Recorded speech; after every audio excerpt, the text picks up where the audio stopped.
예, 안녕하십니까. 이준석입니다. 오늘도 함께 해주셔서 감사합니다. 예, 오늘 저는 서울 중구에 있는 한국프레스센터에서 관훈클럽 초청 토론회에 참석했습니다. 이 관훈클럽이 대한민국의 중견 언론인들 모임인데요. 여기서 또 토론을 했는데 68년 전통의 관훈클럽, 많은 언론인들을 만나뵐 때마다 항상 긴장됩니다. 그래서 참 오늘 여러 가지 정책 질문에 답하면서 저도 더 노력해야겠다는 마음을 가지게 됐는데요. 어쨌든 관훈클럽 가서 이렇게 기념패까지 받아왔습니다. 관훈클럽 기념패. 이게 관훈클럽 기념패가 보통은 당대표를 지나면서 관훈클럽에 초청하거나 아니면은 대선 후보가 되면 초청이 되는데요. 제가 국민의힘 대표할 때도 그렇고 개혁신당 대표할 때도 그렇고 이번에 대선 후보까지 해서 관훈클럽 3번 이제 갔던 것 같은데요. 관훈클럽 사실 웬만한 사람은 한 4번, 3번 이렇게 가는 게 어렵거든요. 왜냐하면 대표나 대선 후보를 이렇게 여러 번 해야 된다는 얘기인데 그래서 저는 개인적으로는 최다 출연 최다 토론 참여 목표로 한번 평생 달려보도록 하겠습니다. 예. 그런데 오늘 오늘 시작부터 많은 분들이 지금 라이브에 함께 해주고 계시는데요. 아무래도 저희가 오늘 예고한 대로 정말 아주 훌륭한 저희가 작가 한 분을 모셨습니다. 그렇기 때문에 이 작가님에 대해서 특별히 많은 관심을 가지고 있는 분들이 벌써부터 라이브에 이렇게 많이 들어와 계십니다. 2,000명이 넘는 분들이 2,400명 가까운 분들이 지금 정말 대한민국의 특정 사이트에서 아주 작가로 유명하신 우리 게스트분이 와 계십니다. 그래서 저희 후원 사이트에 대해서 설명드리고 가자면요. 기브머니.kr 펭귄 밥주기 사이트입니다. 카카오나 네이버 로그인을 통해서 간편하게 로그인하실 수 있고요. 계좌이체, 카드 결제, 휴대폰 결제까지 모두 가능하고요. 영수증도 자동 발급됩니다. 더 건강하게 펭귄에게 밥 줄 수 있도록 도와주시기 부탁드리겠습니다. 예. 또 펭귄 밥주기 사이트를 이용하시기 좀 애매하신 분들을 위해 가지고요. 계좌번호를 적은 이미지 하나 준비했습니다. 그래서 계좌번호를 통해 가지고 이렇게 참여하실 수도 있습니다. 예. 자, 어쨌든 저희가 낮에 게스트분의 실루엣을 저희가 따서 누구인지 맞춰보러 올렸는데요. 가장 처음 왔던 반응이 요즘 홍준표 대표님이 핫하시다 보니까 홍준표 대표님 아니시냐, 안철수 의원님 아니시냐 이런 얘기가 있는데요. 그런데 사실은 몇 분은 딱 실루엣만 보고도 맞췄습니다. 예, 맞추신 분들 정말 대단합니다. 어떻게 이 인물의 실루엣만 보고 이 인물을 맞출 수 있는지, 평소에 이 인물을 얼마나 사랑하시는지 저희가 알 것 같습니다. 자, 자칭 타칭 보수 진영의 대표적인 청년 정치인이죠. 장예찬 전 국민의힘 청년 최고위원 자리해 주셨습니다. 네, 안녕하세요. 예. 국민의힘이 낳은 명작가 장 작가입니다. 필명이 어떻게 되시죠? 묘제죠. 네, 삼국지에 나오는 하우연에서 하우묘제. 네, 네, 그렇습니다. 하우묘제가 어떻게 죽죠? 비참하게 죽죠. 그러니까 그래도 굵직하게 획을 한번 긋잖아요. 그렇죠. 하우연은. 예, 네. 정군산 전투에서 묘제가 사망합니다. 제가 그래서 약간 그런 사파들을 좀 좋아합니다. 그렇구나. 광우, 조은 이런 거 말고. 네. 예, 어쨌든 저희 투샷이 낯설다는 분들이 계신데요. 지금 왜 이렇게 만나냐는 분도 있고 좋다는 반응도 많은데요. 사실 이렇게 말씀드릴게요. 저랑 우리 장예찬 전 최고위원이랑 저희가 사실 아주 젊을 때부터 방송 옆자리에 앉기도 하고 또 이렇게 장예찬 최고위원 저를 인터뷰하러 왔던 적도 있고요. 맞아요. 그때 자유주의인가요? 맞아요. 그때? 페이스북 채널. 자유주의 네. 같은 웹진 같은 거 할 때 또 장예찬 최고위원 와서 인터뷰하고 이래가지고 그때는 장예찬 최고위원이 지금보다 한 15kg 정도 몸무게가 20kg 빠졌어요. 20kg 정도 몸무게가 적었을 때입니다. 그래서 네. 장예찬 전 최고위원의 자유주의 시절 사진을 찾아보면요. 네. 이거는 꽃미남이죠. 네. 동일인이 아니다. 네, 그런 인식이 들 정도로 다른 분이었는데 어쨌든 방송도 같이 하고 저희가 잘 지낸 기간이 10년이고요. 한동안 이제 잘 못 지낸 기간이 한 2년 정도 되는 것 같습니다. 그렇기 때문에 잘 지낸 기간이 훨씬 긴 우리 둘 사이다. 이 정도로 저희가 얘기를 하겠습니다. 그러니까 저는 사실 나오면서 이제 이 출연하는 순간 네. 보수 유튜브의 공적이 되겠구나라는 나름의 각오를 하고 나왔는데 아니 요즘 그런 거 없어요. 왜냐면 요즘 하다못해 우리 정우경, 서정욱 변호사도 요즘 이제 맞아요. 저랑 친분이 있다는 게 사실상 커밍아웃 되고 있는 상황이라 가지고. 근데 이제 저는 생각이 달라도 대화를 많이 하고 많이 만나는 게 진짜 더 필요하다는 판단을 했고 요즘도 제가 소위 말하는 윤핵관 형님들이나 친윤 중진분들과 자주 소통하고 밥도 먹고 하잖아요. 이준석 재평가가 좀 들어갔습니다. 나도 어제 갑자기 오랜만에 네. 한 2년 만에 윤핵관 한 분이랑 전화 통화를 했는데 정말 만감이 교차하더라고요. 그러니까 이제 여러분은 별로 안 좋아하시겠지만 어쨌거나 그 국민의힘의 중진들이 이제 누구누구를 보다 보니 이준석은 선녀였다. 아, 뭐 그 누구누구가 누구겠어요. 아 그러니까. 예, 뭐 이제 아무튼 뭐 한모 씨 있잖아요. 아, 한동훈 뭐 말해도 되죠. 뭐 예, 저는. 당연하죠. 예. 이거는 뭐 우리 실명 토크에 됩니다. 근데 아무튼 한동훈을 겪어보니 이준석 대표는 선녀였다. 이준석 대표 때문에 그때 뭐 중진 의원들 입장에서는 속도 썩고 했겠지만 갈등이 있었지만 적어도 전화는 되고 만날 수는 있었다. 전화하면 칼같이 받는 이준석이죠. 그런데 이제 한동훈 전 대표 같은 경우는 뭐 누가 전화를 해도 특히 비대위원장으로 총선할 때 일단 중진이고 서울시장이고 누가 전화해도 콜백이 없고 문자를 씹고 난리가 났다. 아예 그냥 연락 자체가 안 된다. 자기한테 조금 불편한 이야기를 하려고 하면. 그래서 지금 국민의힘의 윤핵관과 중진들 그리고 이 전통 보수 지형에서 이준석 재평가론이 한동훈 전 대표 때문에 일어나고 있는 상황이다. 저도 조금은 부담을 내려놓고 편하게 나올 수 있었습니다. 아무래도 그 한모 전 대표 같은 경우에는 인요한 의원님을 좀 보내가지고 도덕 교육 같은 게 좀 필요하지 않을까. 도덕에 대해서 얘기를 좀 해야 되지 않을까. 아니 최근에 제가 이렇게 인요한 의원님 얘기도 이제 할 수 있는 게 인요한 의원님도 정말 감사하게도 지지난주쯤에 연락이 오셔가지고 네, 그간에 있었던 뭐 그런 좀 곤란한 상황 같은 거는 서로 그냥 털고 넘어가자. 털어내고, 네, 그래가지고 감사하다 그랬어요 제가 인요한 의원님한테도. 근데 이제 정치가 하다 보면 감정이 격해지고 막 대립하기도 하는데 그걸 꽁하게 오래 가져가는 사람이 있고요.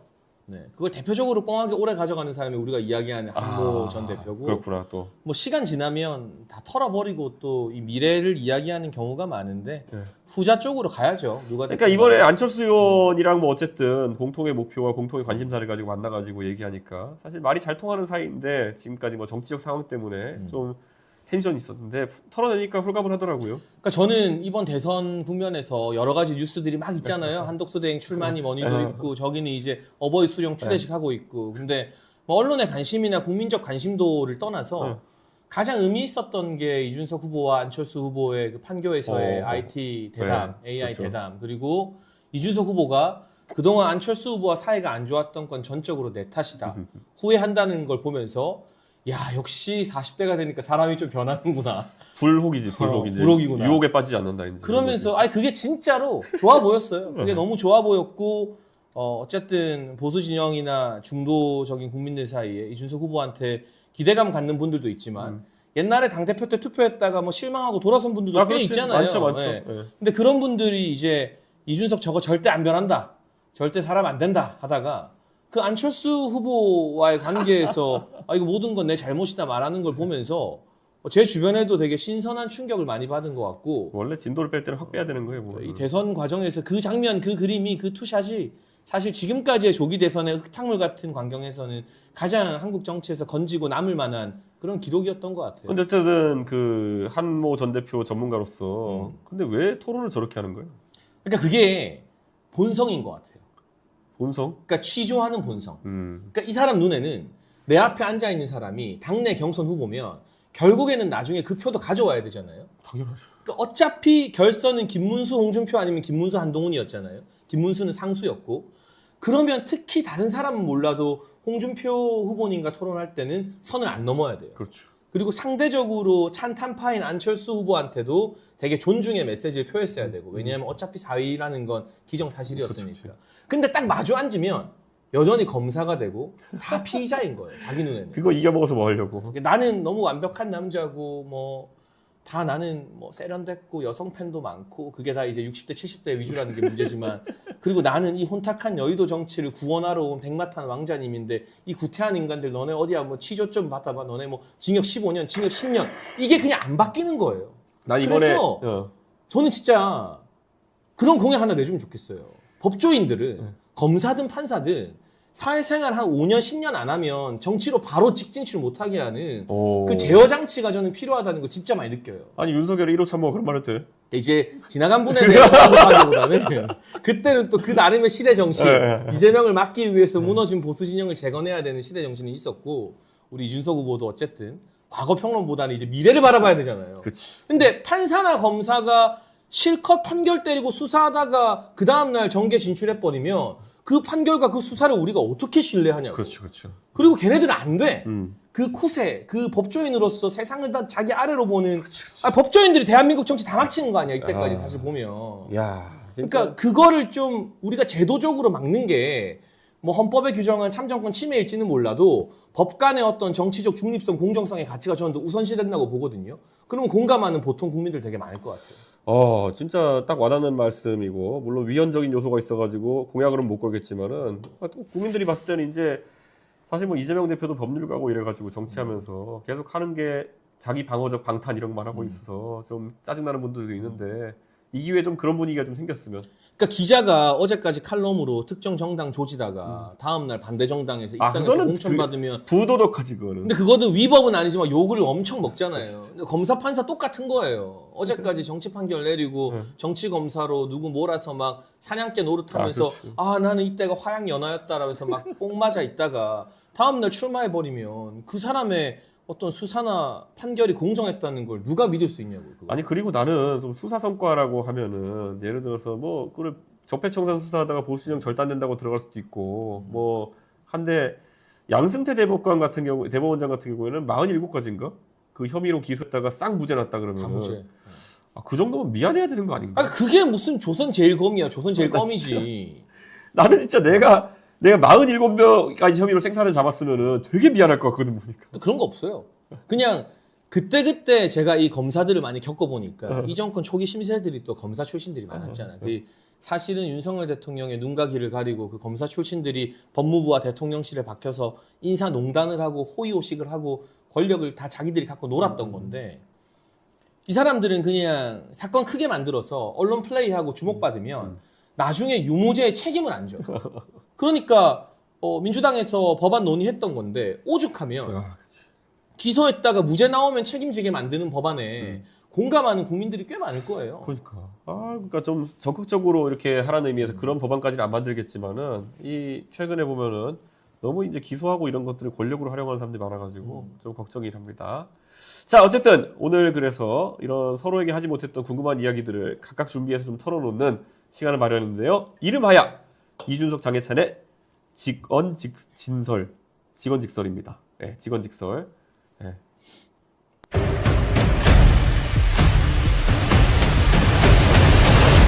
예. 우리 또 우리 묘재 작가에 대해서 궁금해하는 분들이 많아가지고 저희가 뭔가 뽑아가지고 질문할 수 있도록 이렇게 만들었습니다. 네. 예. 그래서 페이퍼로 이렇게 만들어봤는데요. 아마 토크가 빨리빨리 진행되면 다 뽑을 수 있을 겁니다. 예. 그래가지고 한번 오늘 뽑아보도록 그렇게 하겠습니다. 자, 그러면은 장혜찬 최고위원 게스트니까 먼저 뽑아보시죠. 제가 먼저요? 예. 네. 자, 앞에 한번 보여주고. 이거 제가 되게 궁금해서 하고 싶었던 질문인데 지금 원샷이 잡히는지 잘 모르겠지만 자, 매번 외부에서 용병을 투입하는 보수 진영의 고질적 병폐 어떻게 극복해야? 그러니까 사실은 저 같은 경우는 처음에는 한덕수 대행 출마를 반대하다가 이제 도저히 답이 없으니까 뭐라도 해야 되니까 그래 이제는 출마해야 된다는 입장으로 선회하긴 했는데 어쨌거나 바람직한 현상은 아니잖아요. 특히 홍준표 시장님이 그렇게 물러서는 모습을 보면서 저도 때로는 홍준표 시장과 가깝기도 했고 때로는 막 비판하기도 했지만 되게 그 회한에 공감이 되더라고요. 그러니까 이거 뭐 이러면 이제 이 직업이 정치가 되고 어릴 때부터 정당에서 교육받고 활동해서 뭐 시의원, 구의원, 그다음에 국회의원 하는 사람들 다 바보 되는 일인 거거든요. 그냥 바깥에서 셀럽 되는 게 나아요.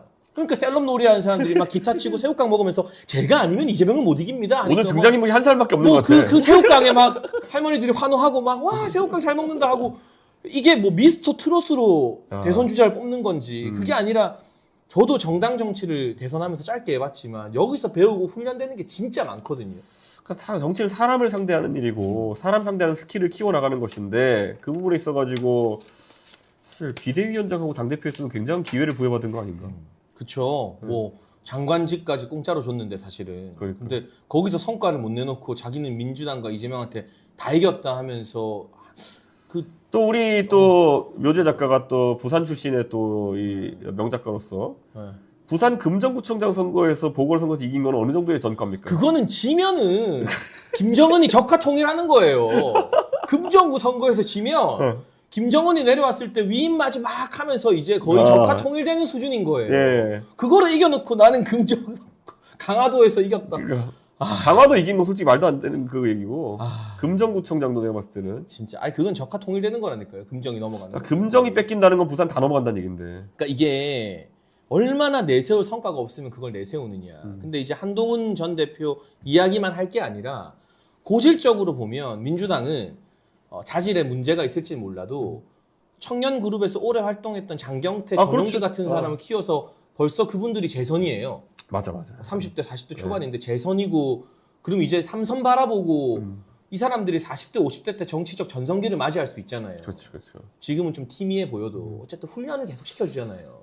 그게 또 롤모델이 되고 민주당에 있는 제 후배들은 그러니까 정당 떠나서 친한 선후배들 많으니까 장경태, 전용기를 보면서 아 나도 열심히 하면 할 수 있겠다가 되고 그렇죠. 뭐 이준석 후보 같은 경우도 그런 역할을 분명히 또 했었고 그건 인정해야 되고 근데 이제 국민의힘 같은 경우는 당에서 열심히 인정받고 뭐 선거 나가서 최고위원 되고 아무 소용없고 그냥 바깥에서 뭐 셀럽되고 약간 유퀴즈 같은 예능 한번 나오고 하는 게 공천받기 훨씬 좋은 루트이니까 그러니까. 정당 정치가 완전 허물어지고 있는 게 유독 보수 진영에서 많이 나타나는데 아니, 보수 진영에서 거의 10몇 년을 해본 사람으로서 이걸 극복하려면 좀 어떻게 해야 돼요?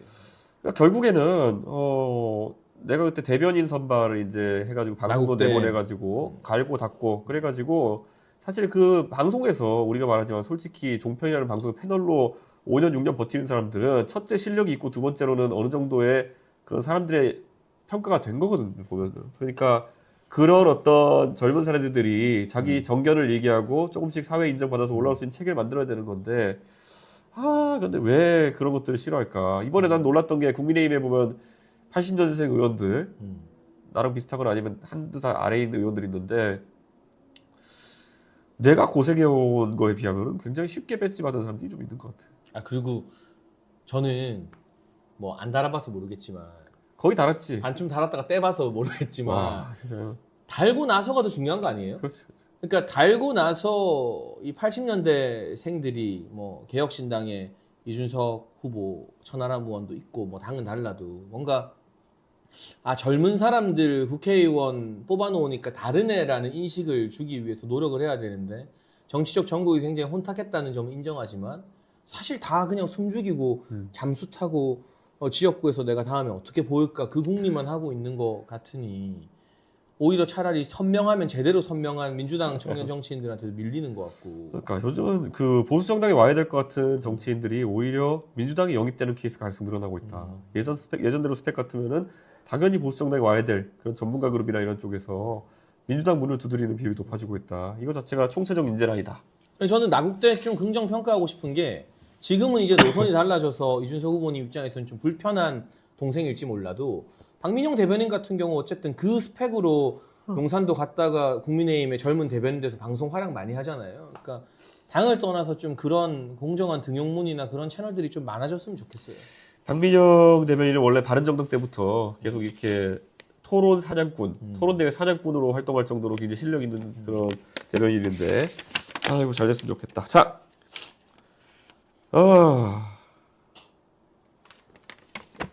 대선에서 빅텐트 주장? 본인은 단일화 안 했잖아. 이게 굉장히 저한테 아픈 질문일 수도 있는데 어쨌든 무소속이나 제3후보 입장에서는 주도권을 가진 양당의 후보나 거대 정당 후보의 어떤 태도나 진정성, 노력 등이 단일화에 굉장히 큰 영향을 끼치게 되는 것 같아요. 그렇죠. 그러니까 저는 어쨌든 뭐 이 결과에 대해서 여러분이 어떻게 평가하든 뭐 오기 아니면 객기 끝까지 부렸다가 그 책임을 제가 온전히 또 쥐고 있는 거고 근데 저는 후회는 없어요. 끝까지 포스터 붙이고 한번 선거를 완주해 본 거에 대해서. 근데 어쨌거나 그때도 거대 정당의 후보가 좀 진정성 있는 태도를 보였다면 제 선택도 달라졌을 수 있겠죠. 그건 또 지금의 대선 국면과 비교하기엔 너무 작은 선거였고 총선이라 하더라도 저는 빅텐트에 이준석 후보가 막 들어가야 된다 말아야 된다 이거는 제가 막 함부로 말 안 하는데 사실은 지지율이 엄청 안 나올 때부터 제가 CBS 방송에서 이거 구도상 3후보는 버티기만 하면 지지율 나온다. 그리고 동탄에서 민주당 표를 21대 비교해서 마이너스 25% 시켰고 국민의힘 표는 마이너스 17 시켰다. 이건 내가 제일 먼저 말했어 진짜. 야, 진짜 방송에서. 분석적인 작가네. 그래서 비록 여론조사 자격증이 없다고 이준석 의원한테 쿠사리는 많이 먹었지만 그건 팩트지. 자격증 없잖아. 그렇지만 현업의 근무 경력이 있잖아요. 시간 있을 때 공부 좀 해. 현직 근무 경력이. 근데 아무튼 그래서 동탄에서 민주당 표를 마이너스 8을 더 가져왔기 때문에 오히려 대선에서 완주하는 게 이재명 표를 저는 더 가져올 가능성도 있다고 보거든요. 오, 그런 분석은 오늘 처음 공개적으로 이제 얘기하는 것 같아요. 그래서 이게 꼭 이준석 후보랑 단일화하는 게 국민의힘 입장이나 보수 진영에서 오히려 나중에 시간이 지나고 데이터 분석을 할수록 민주당이 더 발등에 불 떨어질 수도 있다고 보는데 그걸 떠나서 제가 진짜 묻고 싶고 또 궁금한 건 지금은 사실은 3자 구도에서 이재명 대표 지지율이 좀 많이 앞서가잖아요. 근데 나중에 붙어. 그게 산술적으로 되게 투박하지만 보수 후보 대 이준석 후보 더하면 이재명 이기는 결과가 여론조사에서 계속 나왔을 때 과거 정의당처럼 그 표 때문에 이 당락이 좌우돼 버리면 야권 후보지만 동시에 보수 후보이기도 한데 보수 진영에서 패배를 이제 이준석 후보한테 덤터기 씌울 수도 있으니까 그 비난이나 이런 걸 생각하면 나중 되면 또 정치가 생물이니까 좀 바뀔 수도 있는 거 아니에요? 그런 구도가 오면? 그렇게 생각하기엔 나는 심상정이 뭐 단일화했어도 대선의 결과가 크게 달라졌을까라는 생각하는 게 안 바뀐다. 심상정 표가 일로 안 올 것 같지만은 한편으로는 정의당 계열의 그런 센 진보가 들어오는 것에 반발하는 민주당의 중도층도 있을 거기 때문에 나는 그래서 솔직히 안철수 윤석열 단일화도 그때 기억나겠지만은 나는 했을 때 오히려 안철수 의원 표가 이재명한테 많이 갈 것 같다. 그게 약간 20대 여성 중심으로 해가지고 저수지처럼 모여있는, 그러니까 쩍벌도 싫고 무슨 뭐 형수욕설도 싫은 사람들이 모여있는 저수지 같은 거였는데 이걸 터뜨리면 어디로 튈지 모른다 이런 입장이었기 때문에 단일화는 나는 산술적으로 되게 어렵다 이렇게 보는 거고 사실 그 정도 되면 우선 행복한 고민 아닌가 지금 합쳐가지고 이기는 상황이 오면 그 정도 되면 그런 고민인 건데 사실 나는 이기는 데 있어가지고 사수를 부리면 안 되고 오히려 뭐 후보가 뭐 보수 진영에 둘 나와 있으면은 TV 토론이나 이런 데서 이재명이라는 사람의 허접한 정책 이런 것을 오히려 협공할 수도 있는 거고 그런 게 중요한 거지 산술 합이 중요하냐라는 생각을 좀 하긴 합니다. 그래서 그 행복한 고민 상황이 아직 오진 않았지만 뭐 지금으로서는 생각이 전혀 없다는 것도 제가 이해하고 뭐 저는 아까 말한 것처럼 오히려 동탄 모델이 전국으로 퍼지면 정권 교체는 지지하지만 이재명은 죽어도 못 찍겠는 표가 이준석 후보 쪽으로 더 많이 갈 가능성이 있다고 보는데 그래도 뭐 걱정이라고 하긴 뭐하고 내가 지금 누구를 걱정하겠어요. 내 걱정이 제일 큰데 근데 어쨌든 이런 구체적인 정치공학적 이야기는 안 먹히잖아요. 그렇죠. 그냥 예를 들면 4% 차이로 졌는데 이준석 후보 얻은 표가 7% 8% 돼버리면 모든 보수 진영의 원망이 이준석 후보한테 가면 어쨌든 보수 진영을 내가 재편하겠다. 보수라는 정체성을 버린 건 아닌데 그게 되게 정치적 부담이 될 수 있는 상황이 오게 되면 진짜 0.1%는 그 상황이 왔을 때 좀 열려 있을 수 있는 거 아닌가 하는 고민도 있고 궁금증이 있더라고요. 근데 뭐 내가 봤을 때 그런 확률이 발생할 가능성이 낮기 때문에 미리 고민하지 않는다. 1번이고 2번은 사실 뭐 결국에는 표의 확장성을 그대로 가져가면서 그런 결과를 내려 그러면은 나는 정계 개편이 크게 일어나지 않는 한 사실 산술하면 쉽지 않다. 이렇게 보고 있는 거고. 자, 어쨌든 단일화 얘기는 오늘 하루 주구장창 했으니까 자, 또 다음 쪽지를 뽑아 주십시오. 작가님. 동탄 선거는 상대 후보들이 신인들이었다. 공영훈, 한정민 죄송하지만 잘 모르는 후보들이죠.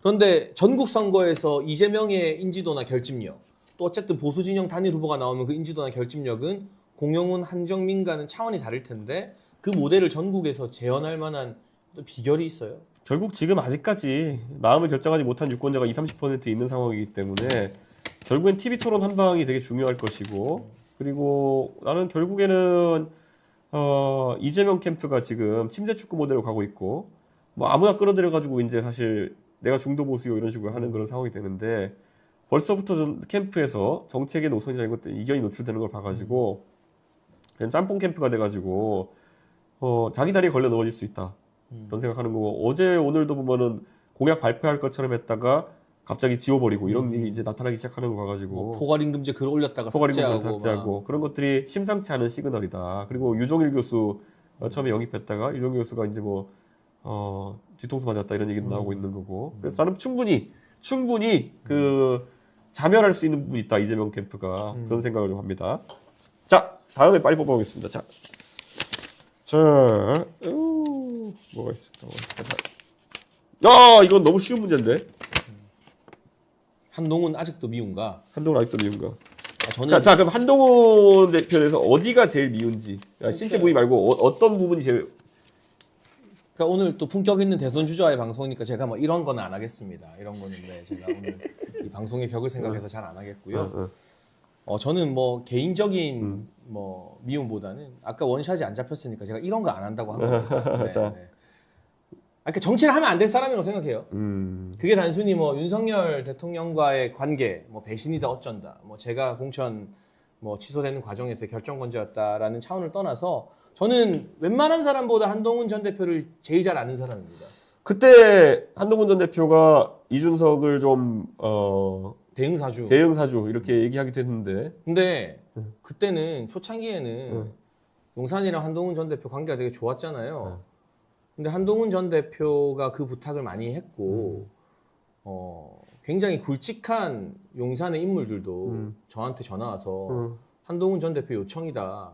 이준석 대응하는 거 좀 도와달랜다.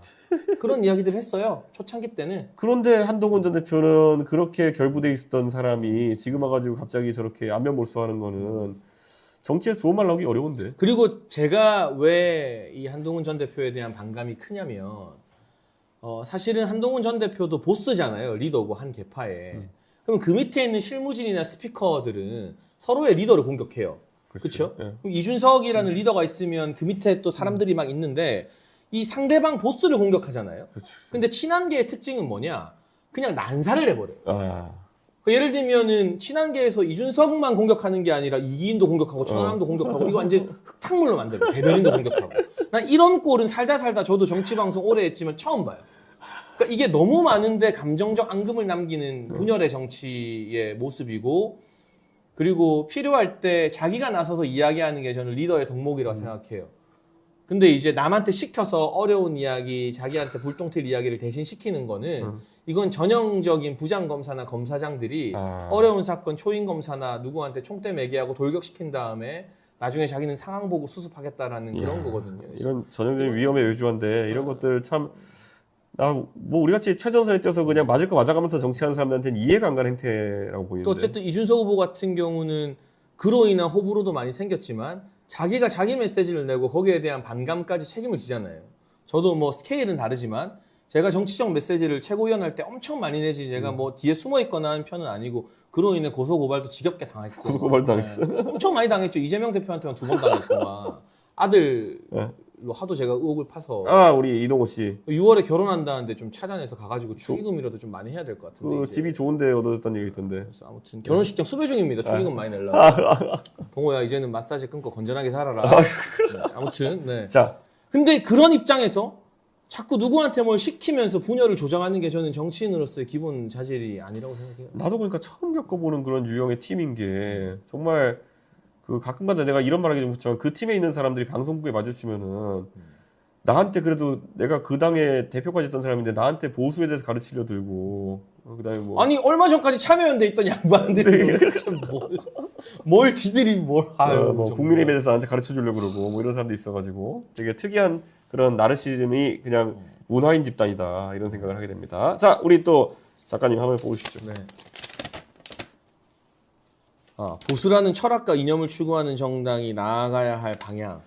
그러니까 제가 사실은 민주당 볼 때 지금은 망가졌지만 정의당이라는 왼쪽 날개 하나 더 있는 게 부러웠거든요. 되게 건강한 노선 투쟁이 일어나고 정의당의 노선을 민주당이 수용하기도 하고. 그러니까 이게 국민의힘과 개혁신당이 나중에 어떻게 될지 모르지만 개혁신당은 야당이면서도 어쨌든 보수정당이라는 정체성을 안 버리잖아요. 그럼 이 노선 투쟁이 치열하게 일어나는 게 저는 보수 진영 전체를 보면 되게 긍정적이고 건강하다 보는데 그러니까 윤석열 대통령에 대한 입장 말고 그거는 뭐 계엄 탄핵에 대한 입장 선명한 건 서로가 다 아니까 그럼 어떤 노선과 철학에서 국민의힘과의 투쟁을 하고 그 주도권을 가져갈 수 있어요? 나는 요즘 내가 보니까 신자유주의자 같아 거의 내가 보니까 보수의 근본적인 어떤 이념에 닿아 있는 정책들을 이제 내고 그래서 경쟁을 강조하고 자유를 강조하고 그 책임을 강조하다 보니까 내가 내놓고 있는 거 보면 다른 정당들이 너무 중도적인 색채가 강해지다 보니까 나는 그냥 원론적으로 내가 배운 대로 또는 내가 옳다고 생각하는 방향대로 얘기하는데 내가 제일 오른쪽에 있는 것 같은 느낌이 들기도 하고 노선 정책적으로는 오히려 그러니까 경쟁을 강조하고 이렇게 하다 보니까 하여튼 굉장히 특이한 경험을 요즘 하고 있습니다. 자, 우리 또 작가님에게 또 드릴 질문. 이거는 공천 취소했을 것입니다. 이거야 뭐 제 개인사니까 길게 이야기할 건 아닌데 그때 단기적으로 한 1, 2주 동안의 경험이 저한테는 되게 좋은 약이 됐던 것 같고. 아니 근데 냉정하게 놓고 얘기해보자. 그러니까 그때 공천 취소 안 됐으면 이겼을 거잖아. 그쵸. 제가 부산 전체에서 좀 부끄러운 이야기지만 부산일보가 조사한 전체 지역구에서 제가 1등 했었어요. 그러니까. 그 발언 다 터진 다음에 했는 그러니까 조사인데도. 수영구에서 뭐 네. 당연히 준비도 많이 했고 하니까 네. 뭐 이겼었는데. 현역 의원님과의 경선도 제가 그냥 다이다이로 이기고 있었기 때문에 선거 결과에는 문제가 없었겠죠. 그러면은 혹시 뒤늦게라도 전해 들었다면 한동훈 전 대표 측에서 왜 그러면 잘랐다고 얘기하는 거예요? 그러니까 이제 뭐 제 발언이 부담스러운 것도 당연히 있었겠죠. 그 뭐 20대 때 사적인 발언이라 아니 하더라도. 근데 그게 새로 나온 게 아니잖아. 옛날에 다 이미 한번 털고 간 거 아니야? 다 공격했던 거잖아. 아니, 그러니까 다 우리가 캐내가지고 전당대회 때. 어디에 박제돼 있던 거지만. 개혁시민당도 그때 장해찬 자르라고 논평 많이 냈지. 아 사실. 그거야 당연히 네가 날 얼마나 공격했는데. 근데 자, 근데 이제 기본적으로는 고래 싸움에 새우등 터진 거죠. 그러니까 이제 1월 달에 김경률의 그 마리 앙투아네트 발언이 나왔을 때 제가 이건 너무 과하다라면서 김경률을 좀 깠어요. 근데 그때도 이미 한동훈 전 대표와는 일을 하던 사이였기 때문에 한 대표까지는 안 깠거든요. 근데 그때 친한계에서 아 장해찬은 윤한이 붙었을 때는 윤으로 가지 한과 일을 오래 했다고 한으로 넘어올 사람은 아니다. 윤을 얘는 배신할 인물은 아니니까 화근을 잘라야 된다는 전략적 판단이 1월부터 있었던 것 같고 건수 잡히니까 작정하고 작업한 거죠. 뭐. 아 근데 그것도 난 이해가 안 가는 게 예를 들어서 대통령하고 뭐 공천 갈등이라든지 이런 게 있고 만약 이런 게 있었다면은 아니면 또 어떤 사람들 갈등이 있었다면은 그 사람들과 그걸 풀려고 노력해야지 왜 그 참모인 장해찬을 공격하느냐. 그러니까 제가 되게 그 모르겠습니다. 뭐 좀 자아자찬할지 몰라도 스피커로서 막 이렇게 그래도 비교적 옛날에는 뭐 페북에 글 써도 기사가 나고 하는 사람이 유독 보수 진영에는 별로 없잖아요. 그렇죠. 민주당에는 좀 많은데 그러니까 그런 게 좀 부담스러웠을 수도 있고 자기들 말을 제대로 안 들어준다고 판단했겠죠. 방금 전에 채팅창에서 주요한 제보가 들었습니다. 이동호 씨의 결혼식장이 삼천각이라는 주장이 나왔습니다. 아 진짜요? 네, 날짜까지 특정되면 아마 장해찬 찾아가서 작가님이 또 축의금을 많이 하고 오도록 하겠습니다. 거대 화환과 네. 뭐 이렇게 가서 또 네. 화환 보내면 받아줄까? 글쎄요. 일단 가면은 경호원들한테 제지는 당할 것 같은데. 동호야 형이 너를 개인적으로 싫어해서 그런 건 아니고. 네. 예, 개인적으로 알지도 못하는데 그렇게 싫어하겠어요. 자, 다음 뽑아주시죠. 네. 아, 이 이야기 꼭 하고 싶었어요. 불편한 지지자들은 또 뭐 네. 장애차 헛소리 한다 할지 모르겠지만 저는 요새 다 좋은데 그 과거에 어쨌든 정치적 풍파가 꽤 있었잖아요. 국민의힘 당대표 나오고 막 하면서. 근데 이게 그게 공적인 이슈기도 하지만 동시에 개인적인 억울함이기도 하잖아요. 근데 이제 이 개인적 억울함에 좀 지나치게 집중하는 거 아닌가.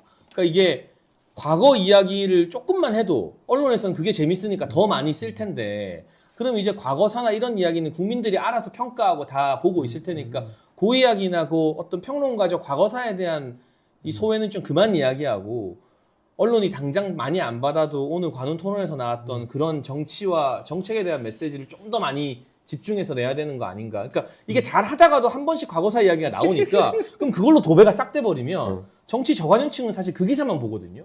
그럼 이준석 아직도 저 억울함을 못 잊었나? 아, 물론 개인 입장에서도 못 잊지. 나도 공천 취소 평생 못 잊지. 나중에 내가 뭐가 돼도 그건 못 잊지. 나 당해보니까 알겠어. 근데 그 이야기를 실제보다 너무 많이 하는 것처럼 언론에 비치는 게 별로 좋은 전략은 아닌 것 같아가지고. 근데 이게 솔직히 말하면 예전에 뭐 성상납 공격하고 이랬던 것이 그 무혐의 나고 이런 다음에 그만큼 비슷한 강도로 퍼지고 이런 게 아니라 가지고 아직까지도 나한테 댓글 달러오는 사람들 이런 사람들 보면은 대부분 그런 얘기들 하고 있는 사람들이라서 조금은 지금 단계에서는 좀 널리 퍼져도 되겠다라는 생각 때문에 강하게 어필하는 거고 어느 순간 되면은 또 그게 잦아들면 지금 이미 많이 잦아들었고 그러면 좀 정리가 되지 않을까 그런 기대가 좀 있습니다. 말 나온 김에 저도 전대 때 그 이슈로 공격을 했는데 그거는 이제 무혐의가 나왔으니까 제가 공식적으로 사과드리고요. 아이고. 예. 대신 저도 그때 내 멀쩡한 소설을 나 그 이야기 원래 먼저 안 했어. 아 그거 야설이라고 작업해서 그 박모 화타? 그거를 이렇게 야설 작업을 그쪽에서 했잖아. 그러니까 내가 뚜껑 열려서 야설은 좀 심했지 성인물 정도지. 아니 12세 관람. 아이 12세 관람. 국가공인 12세 관람. 자 그럼 오늘 팩트 체크를 통해 가지고 장해찬 그 묘제 작가님의 작품은 12세 관람가의 등급이 매겨진 작품이었다. 그럼요. 그래서 저는 그 전엔 안 하다가 그때 이제 저도 눈에 뵈는 게 없어지더라고. 그 야설이라고 해버리니까 상상을 못했던 거라서. 그러니까 야설은 좀 그렇다. 나는 조폭 소설 갖고는 공격할 거라 예상을 하고 있었는데. 그렇지. 야설은 생각을 못했어가지고 그거 뭐 경찰에서도 그 명예훼손 연예인 명예훼손 다 근데 무혐의 진짜 나왔거든요.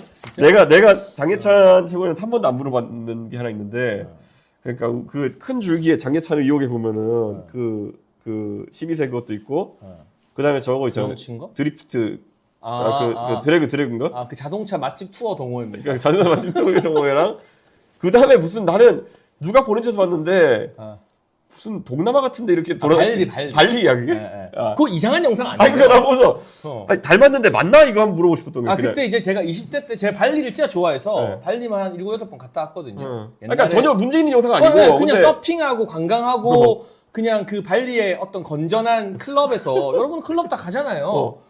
클럽에서 춤추고 하는 걸 내가 스스로 찍어가지고 3, 4분짜리 영상을 만든 거예요. 네. 근데 그 이상한 영상은 전혀 그러니까 아니야, 난 너무 궁금했던 게 저런 걸 어떻게 발굴했지? 그러니까 제가 원래 꿈이 여행 작가였거든요. 여행 그런 걸 하고 싶었어가지고. 근데 진짜 대단한 게 그 특히 준석이 의원님 팬들 중에 시간 부자들이 진짜 많은 거야.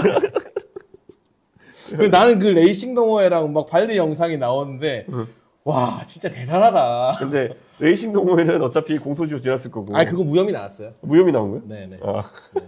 네. 건전한 자동차 맛집 투어. 맛집 투어로. 네. 자, 그럼 어쨌든 또 장해찬 전 최고위원이 그 무혐의 받은 그 소위 그 맛집 자동차 맛집 동호회 건에 대해 가지고 혹시 오해하신 분 있다면은 또 이게 정정이 되기를 바랍니다. 자, 그다음 보면 이거 이준석으로 단일화는 찬성.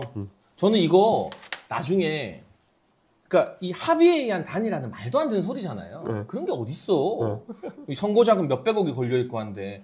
근데 어느 정도 구도가 형성되면 경선하면 좋겠어요. 국민 경선. 그러면 못할 이유가 없잖아요. 그러니까 그게 일방적으로 어느 후보나 어느 당에게 유리한 게 아니라 이게 단일화를 하는 게 이득일지 아닐지는 저도 오히려 민주당 표 많이 가져갈 가능성도 있다고 그 주장을 계속 하고 있지만 만약 국민들과 뭐 이재명을 막겠다는 열망이 너무 강해지는데 그런 상황이 오면 정치는 생물이니까 근데 일방적인 양보나 이런 거는 불가능하고 공정한 룰로 경선했을 때는 한번 그런 모습이 또 되게 감동적이지 않을까 싶은 생각은 있어요. 어쨌든 뭐 지금 상황에서 뭐 단일화니 이런 얘기 계속 나오고 있지만은 저희는 완강히 거부하고 있지만은 또 저희 지지층 중에서도 국민의힘이 책임감을 통감하고 후보를 안 내는 방향으로 가면 또 모른다 이런 얘기하는 사람도 있어요. 근데 뭐 그거는 아까 말했듯이 쉽게 이루어지지 않을 것 같고 그래서 뭐 계속 지켜보겠지만은 가능성은 낮아 보이긴 합니다. 그러니까 지금은 사실은 아직 이준석의 시간이 안 왔잖아요. 네. 이번 주 이제 한덕수의 시간 다음 주까지. 그럼 그 후보가 나오고 하면 이제 TV 토론 한 2번 정도 하면은 또 달라질 거잖아요. 그렇죠. 출렁해졌을 때 이재명을 상대로 가상 대결 경선은 역선택 방지고 뭐고 넣을 필요가 없이 그냥 순수하게 누가 이재명 상대로 이기는 경쟁력 보는 거니까 완전 국민한테 그렇게 하는 룰의 경선이라면 나중에 충분히 적어도 고민은 가능한 거 아닌가. 자, 어쨌든 오늘 우리 장예찬 그 묘재 작가님과 함께 지금 라이브 방송을 진행하고 있는데요. 40분 정도 지났는데요. 너무 반응이 뜨거워가지고 지금 6,841명 정도의 많이 보는 건가요? 실시간 시청자분들이 함께하고 계십니다. 그리고 만약에 이 묘재 작가의 이야기들을 계속 듣고 싶으시다면은 구독, 좋아요, 알림 설정 해주시면은 저희가 오늘 7,500명을 돌파하게 되면은 저희가 묘재 작가를 다시 모실 수 있도록 그렇게 하겠습니다. 그러면 이제 저를 보기 싫어서 중간에 많이 나가시지 않을까? 귀하의 의사와는 관계없이 모시겠습니다. 네. 예, 참고로 저는 오늘 출연료도 안 받고 나왔습니다. 당연하죠. 뭘 출연료 받아. 자, 다음에 자, 계엄에 대한 그 묘재 작가의 생각을 궁금해요. 그러니까 이거는 이 결이 굉장히 복잡한 이야기인데 어쨌든 저는 야당의 책임도 되게 크다고 생각을 하고요. 그리고 헌재의 판결문을 존중하는데 그 판결문에 국회나 야당의 책임에 대해서도 묻잖아요. 엄중하게. 그런 좀 다층적인 요소가 잘 고려되었으면 좋겠다 정도의 입장을 가지고 있고 다만 앞으로의 국회나 정치권은 누가 대통령이 되든 다수당도 대통령을 존중하고 대통령도 국회를 존중해서 이런 어떤 극단적인 대결 구도가 이루어지는 일이 없으면 좋겠다. 아니 나는 솔직히 말하면 우리 국민들이 지금 뭐 이재명 대표의 위험성을 얘기하기 위해 가지고 여러 가지 버전으로 각자 위치에 설득을 하고 계시겠지만은 그래서 뭐 형수욕설 이런 것도 하고 하겠지만은 그런 건 이미 시즌이 지난 것 같고 안 먹히죠. 나는 이제 실제적인 위협이 되게 중요해진 게 자 우리가 지금까지 뭐 거부권과 뭐 이런 재의결하고 이런 것들이 대립 관계에 있었다 그러면은 그게 대한민국 정치 혼란이었다면은 그럼 오히려 이런 대립이 없이 의회도 장악하고 대통령이 되는 이재명이 만약에 발생한다면은 브레이크 없는 그런 폭주기관차 아니면 고삐 풀린 망하지 이런 것이 되지 않을까라는 우려하는 사람들이 있거든요. 그러니까 사실은 이재명이 지금 192석 기반으로 대통령 되는 게 어떤 면에서는 장기적으로는 계엄보다 더 위험할 수 있어요. 더 그러니까. 막강한 권한을 행사하게 되는 거고 그 부분에 대한 우려를 하는 분들이 굉장히 많기 때문에 뭐 이 비상계엄에 대한 평가는 헌재가 내린 것을 존중해야 되는 입장이고 그 헌재 판결문에 야당과 국회를 꾸짖은 부분도 정치인들이 좀 잊지 않았으면 좋겠고 그런 차원에서 저도 오늘 용기를 내서 이준석 후보와 대담을 하러 나온 거고 제가 민주당에 친한 정치인들도 꽤 있거든요. 근데 항상 저랑 방송에서 만나면 저한테 부탁해요. 제발 우리 친한 거 말하지 말라. 자기들 개딸들한테 린치 당한다고. 아, 뭐 그런 걸 걱정하고. 그러니까 이제 어느 순간 우리 정치가 그렇게 돼버렸잖아요. 그러니까 좀 그런 걸 극복하고 사석에서는 만나고 형 동생하고 사우나도 하고 밥도 먹어야 일을 할 거잖아요. 좀 그런 문화를 만들어가는 데 있어서 아까도 말했지만 이준석 후보가 안철수 후보에게 대하는 태도도 그런 어떤 성찰에서 나온 변화라고 생각을 하고 그런 것들이 적어도 이번 대선 이후에는 더 많아졌으면 좋겠습니다. 그러니까 나는 가장 놀랐던 게 그 한동훈 전 대표의 팀을 보면은 대표할 때도 그렇고 뭐 지금도 그렇고 뭐 어떤 뭐 연락을 넣을 일이 있거나 했을 때 저쪽에 도대체 좌장 역할을 하는 그러니까 두루두루 좀 인맥이 넓고 이렇게 좀 소통 잘 되는 사람이 누구야? 그러면 기자들한테 물어보면 잘 모르더라고. 그러니까 사실 어느 집단이나 그런 정무적 역할을 수행하는 사람들이 꽤 필요한 건데 그게 없으니까 좀 대화하기 답답하더라고요. 거기는 이제 그래도 훌륭한 분들도 꽤 있죠. 제가 친한 게라고 다 싫어하는 건 아니에요. 대표적으로는 송석준 의원님 이런 분들 같은 경우는 잘 아시잖아요. 잘 알죠. 되게 좋은 분이고. 근데 이제 그 이상한 홍위병들이 너무 앞에서 막장 짓을 많이 하니까. 그러니까 난 그 대변인단이라고 하는 분들 그분들은 아. 진짜 어디서 온 분들인지 모르겠고 나는 왜 나를 가르치려 들지 뭐 이런 거. 근데 너무 자신감과 이 나르시즘의 차이 그게 다 이 낙수 효과가 있나 봐요. 나르시즘도 막 그래가지고 막 굉장히 나 당황스러운 그런 접근하기 집단이다. 힘들긴 해요. 대체적으로. 자, 이거는 윤석열 전 대통령에 대한 묘제 작가의 충정이 오래간다. 이유가 무엇이냐? 저요? 저는 되게 정치인이나 공인으로서 뭐 그게 적절치 않다고 비판할지 몰라도 저는 인간적 의리가 되게 중요한 사람이에요. 그리고 어쨌든 저한테 인간적으로 계속 따뜻했던 분이고 정치적으로 큰 기회를 준 분이기 때문에 그 모든 정치적 발언이나 행보에 동의하는 건 당연히 아니죠. 얼마 전에 윤석열 신당 이야기 나왔을 때 제가 아마 제일 먼저 맞아. 찬물 뿌려서 완전 김 빼는 역할을 나름 했다고 자임하거든요. 그거는 대통령을 잘 모르는 그냥 변호사 일하면서 친해진 사람들이 좀 사고 친 것 같던데. 그래서 뭐 어쨌든 그런 역할도 하지만 인간적으로 좀 의리라던가 신이라던가 이런 게 좀 중요하고 그로 인해서 정치적으로 손해를 다소 보더라도 그냥 의리 지키고 살고 싶어요. 뭐 그런데 인간하네요.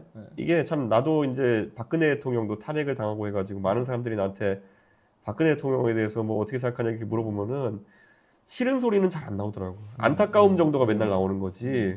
뭐 싫은 소리는 잘 안 나오는 게 있던데 아마 비슷한 생각이 아닐까 생각하고요. 자, 또 하나 뽑아보겠습니다. 오늘 묘제 작가 온 김에 뽕 뽑아야죠. 청년 정치인으로서의 꿈은. 근데 이제 묘제 작가도 이제 청년이 아니라 이제 아저씨가 돼가고 있기 그렇죠. 때문에. 우리 나이도 38인데 이걸 청년이라고 하는 게 좀 부끄러운 일이라는 생각이 들고 사실. 그러니까 아저씨지 이제. 예. 뭐 이제 청년 정치 하지 말고 메이저리그 도전하라라는 말은 이제 이준석 후보가 10년 전에 저를 만났을 때부터 처음 했던 말이라 저도 그 생각에 동의를 하고 다만 그러니까 나만 잘 되는 게 아니라 어쨌든 아시지만 각 정당과 대한민국에 정치하고 싶은데 방법을 몰라서 발 동동 굴리는 후배들이 엄청 많잖아요. 그러니까 뭐 하나라도 내가 이렇게 국회의원 떨어지고 뭐 상처를 많이 입었지만 어쨌든 전국적인 뭐 인지도나 뭐 기사를 낼 수 있는 사람이라는 것도 되게 감사한 거잖아요. 방송 출연 계속 할 수 있는 것도. 국회의원 한 3번 떨어졌대. 그러니까. 근데 이제 한 번 떨어졌을 뿐이니까. 근데 어쨌든 이 감사한 자리가 저한테 운 좋게 주어졌는데 후배들이나 동생들한테 조금 길잡이나 길라잡이 환경을 많이 주고 싶고 윤석열 정부에서 제가 만들어서 제일 잘한 게 각 부처에 청년 보좌역 만든 거거든요. 그렇지. 그거는 이제 6급으로 해서 아마 민주당도 안 없앨 것 같아요. 그렇지. 그럼 진짜 그 친구들이 나중에 재원이 되고 자원이 되거든요. 그러니까 그런 것들 후배들한테 기회 많이 주는 일을 좀 하고 싶어요. 예, 하나 뽑아보시죠, 작가님. 오, 거의 다 이제 끝나가네요. 네. 이거 아까도 일맥상통한데 정책 행보 되게 많이 하는데 네. 저도 해보니까 제가 청년재단이나 인수위에서 정책으로 뭔 짓을 해도 정치적으로 뭐 이준석 까는 한 줄 페이스북에 올리면 기사가 100개가 나오고 유혹을 느끼겠지. 그거. 그러니까 이게 또 특히 정무적 이슈에 강하니까 근데 이 정책적 공약 행보로 관심을 끌 수 있는 방안이나 뭐 구상이 있습니까? 요즘 들어서 가장 어려움을 느끼는 게 정책 발표를 하면은 사실 정책을 검토할 때는 굉장히 우리가 많이 검토해서 이걸 하면 이런 뭐 부효과가 있을 수 있다, 이런 효과가 있을 수 있다 다 검토해서 하는데 보도자를 쓰는 게 너무 힘들더라고요. 예, 보도자를 쓸 때 이것을 이런 정책을 하면은 이런 효과가 있고 이런 부정적인 효과가 있습니다를 다 정리해 쓰기에는 너무 종이가 짧고 그렇게 너무 길게 쓰고 사세하게 쓰면은 기자님들이 보도를 잘 안 해주고 그래가지고 좀 간추려 쓰게 되는데 우리 지지층에서부터 이거 하면 이렇게 되는 거 아니야 이렇게 반박하고 치고 들어온 게 많으니까 사실 우리 지금 공약팀 메시지팀에서 굉장히 고생을 많이 하고 있어요 지금. 그래서 정책 선거 말이 쉬워서 그렇지 진짜 어려운 거다. 하는 게 쉽지 않다. 그래서 그때 여건 폐지 같은 7글자 5글자 이런 공약이 그 대선 때 유행할 수밖에 없었던 게 쉽고 간결하니까. 너무 길면 안 돼 또 보니까. 근데 그게 약간 지지자들의 양해가 필요한데 내가 봤을 때 개혁신당 지지층들이 좀 유달스럽게 까탈스럽긴 해요. 그게 뭐 장점일 수도 있지만 그게 진짜 나도 가끔 노려져 걸릴 것 같은 때가 있는 거지. 근데 이제 뭐 막 이런 거 하고 이낙연이랑 손잡고 하니까 그분들이 도대체- 까탈스러운 것도 이해가 도대체 되긴 넌 하는데 평소에 무슨 방송을 보고 다니게 그런 걸 다 이제. 아니, 나도 시간 부자니까 이제 근데 재밌는 거 다 보지 뭐. 이낙연 총리가 오늘 채널A 보도를 보면은 그 당명 바꾸라고. 국민이 당명 바꾸라 했잖아. 아 내가 그거 보면 딱 느끼는 게 뭐냐면은 데자뷰가 떠올라. 한국의 희망 가지고 계속 날리고. 그건 양현자 의원이고 한현자 의원 그 다음에 그 색깔 바꾸자고 개혁신당 색깔 바꾸자고 로고 바꾸자 그러고 당명 바꾸자 그러고 계속 이제 또 이낙연 대표 측에서 했던 기억이 나가지고 아마 그러니까 그때 계속 같이 하셨으면 국민의힘이 지금 한독수댕이 그 고생할 일이 없는데. 그래서 아마 국민의힘도 이번에 이낙연 총리랑 같이 뭐 해보려고 그러면은 조금 정서상 안 맞는 부분이 있을 거다. 이게 아무리 그래도 그 보수 계열 정당과 민주당 계열 정당이 이렇게 같이 일했을 때 문화가 좀 다르긴 하더라고요. 완전 다르죠. 자, 이것도 반복되는 건데 장해찬이 보는 한동훈은 어떤 인물? 딱 한 문장으로. 위가양대. 위대한 게 뭐야? 제가 만든 말입니다. 위대한 위선의 가발, 양심의 대머리. 전 이게 이거 외모 비판이 아니에요. 이거는 위선과 양심이 없다라는 걸 제 나름의 정치적인 비유로 하는 거고 오히려 미국이나 유럽 정치권에서는 이런 토크가 더 활발해요. 이거 뭐 이런 거는 활발하고 미국에서 보면은 서로 야이 이디엇 같은 놈아 뭐 이런 멍청아 이런 거 해도 아무 문제 없어요. 토크쇼 진행자가 트럼프 머리 막 헝클어뜨리고 그런다니까. 그러니까. 실제로 보면 트럼프도 그 가발. 우리나라 너무 엄숙지게 빠져 있지. 그러니까 괜히 좀 위가양대라고 보고 위선과 양심 없음이라는 게 한동훈이라는 정치인을 딱 찝는 코드라고 생각하고 새우깡 먹으면서 기타나 치면 딱이다. 제가 여러분께 오늘 신곡을 들려드리겠습니다. 딩기디장당 딩기디당. 저는 턱걸이를 30개를 합니다. 최초 국가대표도 25개 하는데. 턱걸이 30개는. 제가 골프를 잘 쳤어요. 툭 치면 270. 270? 본인이 그 말을 했어요. 라이브 방송에서. 골프를 툭 치면 270이라고? 제가 그렇게 골프 잘 쳤대. 그럼 프로도 270 치기가 힘들거든요. 거의 뭐 수령님 솔방울탄으로 수류탄 만들어낼 자기가 직접 하고 있어요.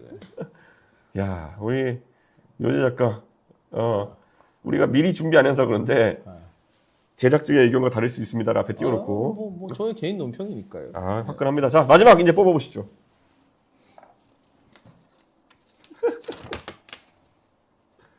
이거 아까 이야기했던 건데 네.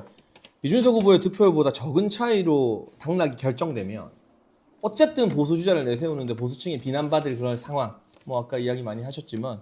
근데 뭐 지금 상황에서는 고려할 필요도 없고 아직은 그 상황이 돼도 글쎄 내가 안철수 의원한테 그렇게 단일화하지 말라고 해놓고 내가 단일화할 수 있을까라는 생각이 들기도 하고 해가지고 굉장히 지금까지는 단일화에 부정적이다. 저는 이거 아마 기자님들도 관심이 많아서 좀 보고 있을 거라 생각하는데 소기의 저 나름의 성과는 약간 아까 제가 말했던 막판에 갔을 때 공정한 경선을 통해서 한번 하는 거에 대해서는 이준석 후보가 무자르듯이 단칼로 자르진 않았다라는 게 약간 물을 갖고 오자. 기자분들이 보시면서 조금 염두에 둘 만한 오늘의 멘트가 아니었을까. 기사용 멘트. 기자들은 그냥 장예찬 그 최고위원 나온 거 보고 그냥 웃고 있을 것 같은데. 옛날에 통화 한 번 했다고 막 조선일보에서 기사를 쓰고 막. 우리가 통화하는 게 뭐 그렇게 대단하다고. 그러니까. 그래가지고 사실 장예찬 전 최고위원이랑 제가 뭐 들고 싸워도 솔직히 말하면 뭐 우리가 뭐 척지고 싸울 일은 없는 것이고 그래가지고 오늘 편안하게 이렇게 이야기를 하고 있습니다. 자, 오늘 정말 많은 이야기를 이렇게 했는데요. 내일 또 제가 내일은 외국어 대학교에 가가지고 학식 먹자 이벤트를 합니다. 그 학생들 진짜 많이 오나요? 많이 오고 항공대학교를 우리가 처음 갔는데 거기는 초남초의 공대 위주라 가지고 좀 다른데 외대는 또 이제 문과 중심의 남녀 1대1 비율인 학교이기 때문에 느낌이 좀 다르지 않을까 그런 생각을 하고 있습니다. 예. 그 천하람 의원도 같이 가세요. 하나? 그래서 그분은 이제 식판을 가득 채워서 다 먹을 먹방? 테니까 그런 소소한 즐거움이라도 또 학생분들한테 드리면 좋을 것 같습니다. 예. 오늘 뭐 정말 다양한 얘기를 이렇게 했는데요. 오늘 뭐 다른 준비된 코너들이 있었지만은 어쨌든 벌써 50분이 지났기 때문에 네. 우리 장예찬 필명 묘제 작가님과 함께 그냥 장예찬 전 최고라고 좀 하세요 이제. 장예찬 필명 묘제 작가 전 최고위원과 함께 네. 저희가 오늘 정말 대한민국 정치에 대해서 허심탄회하게 이렇게 이야기 나눴는데요. 네.